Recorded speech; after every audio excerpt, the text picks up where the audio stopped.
अस्सलाम वालेकुम व्यूअर्स, मेरा नाम है मोहम्मद हबीब अहमद और आप देख रहे हैं मेरा यूट्यूब चैनल जेवीस विद हबीब।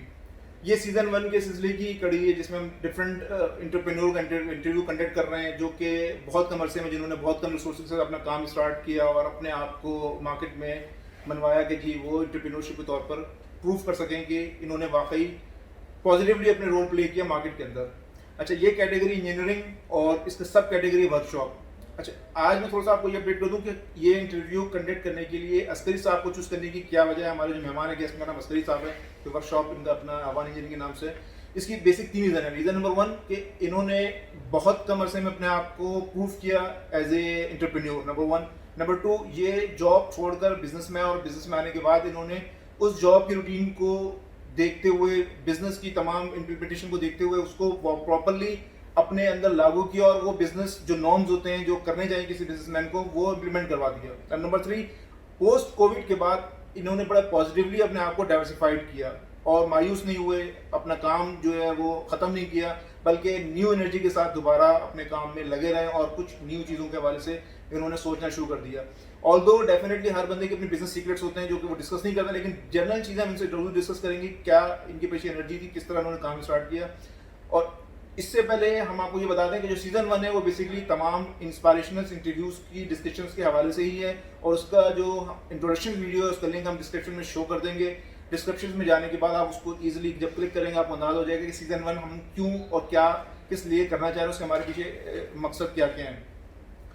ये जो इंटरव्यू कंडक्शंस का जो सिलसिला चल रहा है इसमें डिफरेंट जो एंटरप्रेन्योर हैं, डिफरेंट एंटरप्रेन्योर के साथ जो हम वर्क कर रहे हैं, तो व्यूअर्स इसमें ये जानना आपके लिए बहुत ज़रूरी है कि वो एंटरप्रेन्योर क्यों चूज किए जा रहे हैं और उनसे आपने क्या हासिल करना है। उनसे आपने हासिल करना है नंबर 1 कि क्यों उन्होंने बिजनेस क्यों स्टार्ट किया, बिजनेस स्टार्ट करते वक्त उनको क्या प्रॉब्लम आई, उन्होंने प्रॉब्लम का सोल्यूशन क्या निकाला, और उसके बाद जो तीसरी चीज़ की उन्होंने अपने बिजनेस को कैसे सस्टेन किया। चौथी जो सबसे इंपॉर्टेंट चीज़ है व्यूअर्स वो ये जानना जरूरी है कि पोस्ट कोविड पीरियड में यानी कोरोना होने के बाद जब बिजनेस में फाइनेंशियल एक अर्थक्वेक आया माशरे में, तो उसके बाद उन्होंने अपने आप को कैसे रीअलाइन किया। तो बात थोड़ी लंबी हो गई है, बहरहाल स्टार्ट करते हैं अस्करी साहब से। जी अस्करी साहब थोड़ा सा अपने बारे में बताएंगे कि अपने बैकग्राउंड और अपने वर्किंग के पॉइंट ऑफ व्यू से।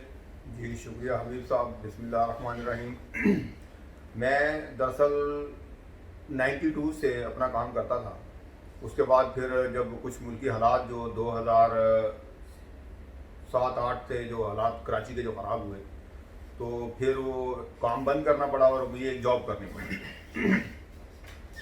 तो वो फिर जॉब मैंने की, तकरीबन कोई 8 साल जॉब करने के बाद फिर मैंने दोबारा अपने आप को कहा कि नहीं, अपना ही काम करना चाहिए, अपना काम बेहतर होता है। अपने काम के अंदर आपके पास जो वसाइल जो होते हैं या जो आगे बढ़ने के चांसेस जो होते हैं वो ज़्यादा होते हैं। तो मैंने फिर दोबारा से अपना काम शुरू किया और मुझे अपना काम करने में कोई प्रॉब्लम नहीं आई, क्योंकि मार्केट के अंदर मैं तकरीबन 25 साल से काम कर रहा था। और उसके बाद फिर अल्हम्दुलिल्लाह अपना काम मैंने शुरू कर दिया, जिसमें फैब्रिकेशन के हवाले से था और कुछ मशीनों के हवाले से था। तो फिर ये कोविड-19 आया। कोविड-19 के अंदर जो है काम में कुछ थोड़ा रुकावटें आई, प्रॉब्लम्स आई, क्योंकि कुछ इंडस्ट्रियाँ जो हैं वो स्लो हो गई, कुछ इंडस्ट्रियाँ जो हैं वो एक्सपोर्ट इम्पोर्ट की वजह से जो है वो बिल्कुल 50% पे आ गई, 50% से नीचे चली गई।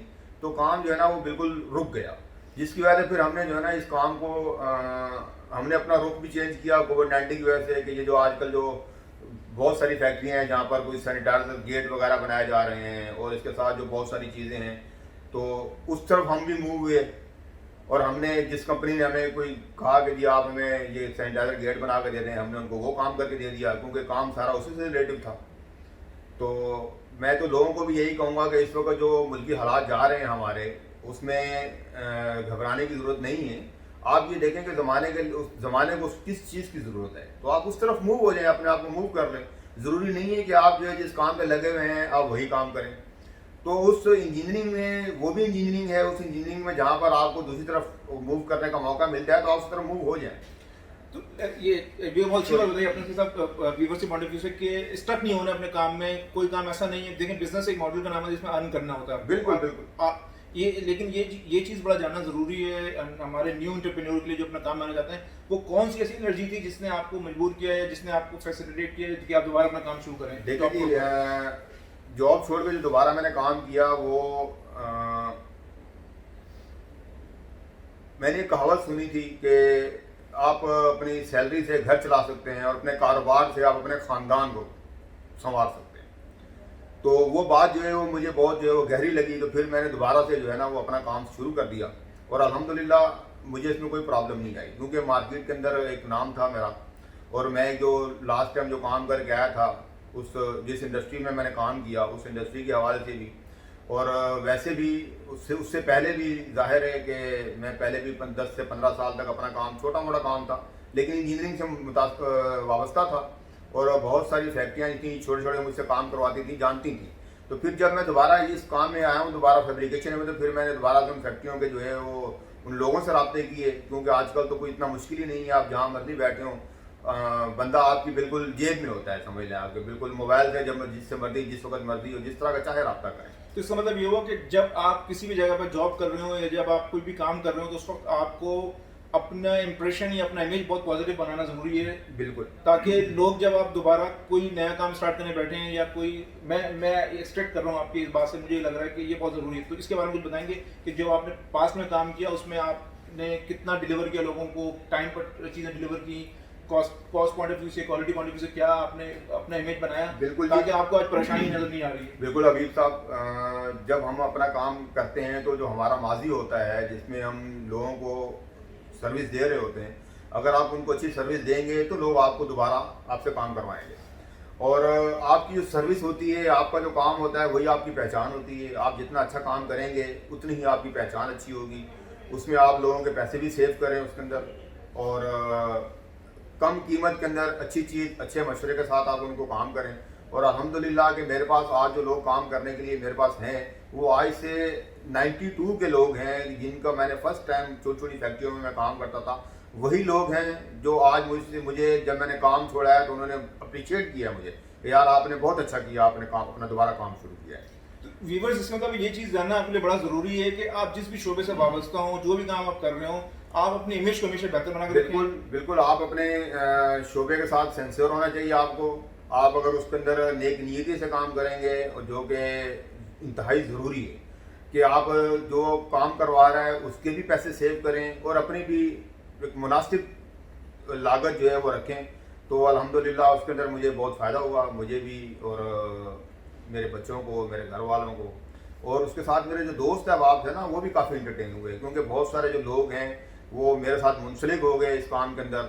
और अब इंशाल्लाह जो है वो मेरे जो दोस्त हैं जो बाहर से आए हैं, कुछ लोग यहाँ से, कुछ इंडस्ट्रियाँ बंद होने की वजह से, या कुछ लोग जो हैं वो जिनके काम इस तरह के थे, जैसे किसी के कोई बुटीक में काम करता था, वो एक्स्ट्रा जो इस वक्त दुनिया के अंदर जो बिल्कुल बंद होते जा रहे हैं, जैसे कि हमारे शादी हाल वगैरह हैं जो लोग इनमें काम करते थे, इसी तरह के जो एक्स्ट्रा जो हमने अपने ऊपर की हुई थी, वो जिनका इस वक्त बिल्कुल कॉन्सेप्ट नहीं है, वो बिल्कुल लोग बंद हैं, बिल्कुल बंद पड़े हैं। तो वो लोग भी जो है इस वक्त हमारे साथ, उनको भी साथ लेके चलता हूँ मैं कि हाँ यार, जो मेरे साथ मेरे यार दोस्त थे जो कि इस हवाले से जो कोविड-19 की वजह से जो इससे मुतासिर हुए हैं, उनको भी मैंने साथ लिया है, वो अपने मेरे साथ हैं वो भी लोग। और वो भी जो है मेरे साथ मिल के अब मैं जो काम करता हूँ, मुझे इसमें देखें जी, इस वक्त जो हालात ही ऐसे हैं, इसमें आप हम सबको एक दूसरे के साथ उसके जो माशी हालात हैं उसमें ताउन करना चाहिए। कि मेरा नहीं ख्याल कि हम जिस इलाके में रहते हैं, हम अगर अपने इलाके के अंदर, हमारे इलाके में अगर कोई गरीब, यतीम या कोई मस्कीन है, तो हम उसको जो है ना अपने इलाके वाले ही मिलकर उसके घर को चलाएं। तो हमें, मेरा नहीं ख्याल कि हुकूमत को इतना बड़ा कदम लेना पड़े जो कि जी लोगों को हम वो जो 12-12 हज़ार रुपये दिए जा रहे हैं उनको, जिन इलाकों में वो लोग रहते हैं। देखें, ऐसा नहीं है कि वो लोग किसी एक बस्ती में रहते हैं सारे, ये लोग हर उन इलाकों में रहते हैं जहाँ पर लोग अपने आप को बेहतरीन ज़िंदगी गुजार रहे हैं, उनके पास वसाइल मौजूद हैं। और मेरा नहीं ख्याल कि कुछ वो चंद लोग जो उन इलाकों में रहते हैं वो भूखे सोते हों, या उनके पास कपड़े ना हों, या उनके पास खाने के लिए या उनकी कुछ थोड़ी आसाइश के लिए पैसा वो लोग देते हैं।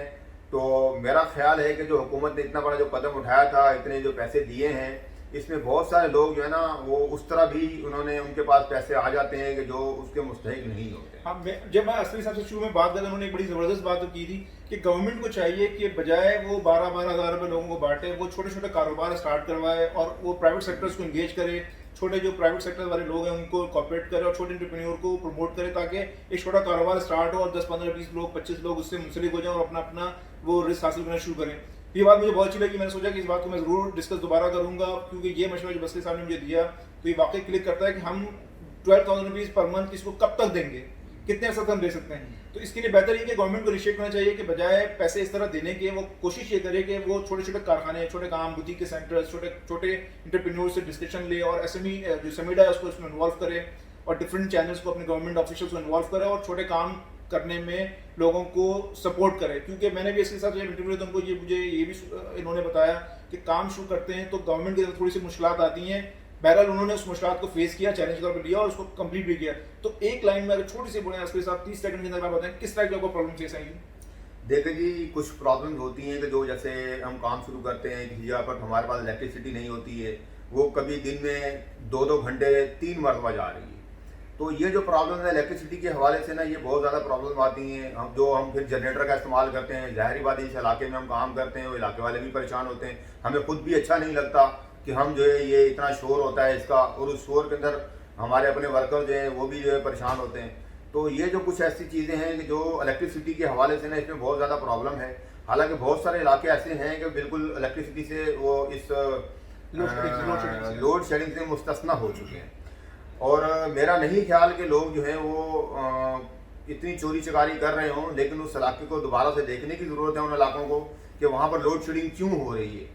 क्योंकि जो बंदे बिल भर रहे हैं, मेरे तो नज़र में कोई ऐसे लोग नहीं आए अभी तक कि जो चोरी करते हो, जिसकी वजह से पूरा इलाका जो है वो उसकी वजह से मुतासिर हो रहा हो। और गवर्नमेंट को इस तरफ थोड़ा ध्यान देना चाहिए ताकि ये जो बिजली के मसाइल हैं ये हल हों। और मेरे तो ये सजेशन है कि ये जो टैक्सेस के हवाले से जो मामलात हैं वो अगर हम इलेक्ट्रिसिटी के ऊपर ही डाल दिए जाएँ कि जो आदमी जितनी इलेक्ट्रिसिटी खर्च करता है उसमें इलेक्ट्रिसिटी का महकमा जो है वो इतना फ़ाल होना चाहिए, उसको इतना जो है वो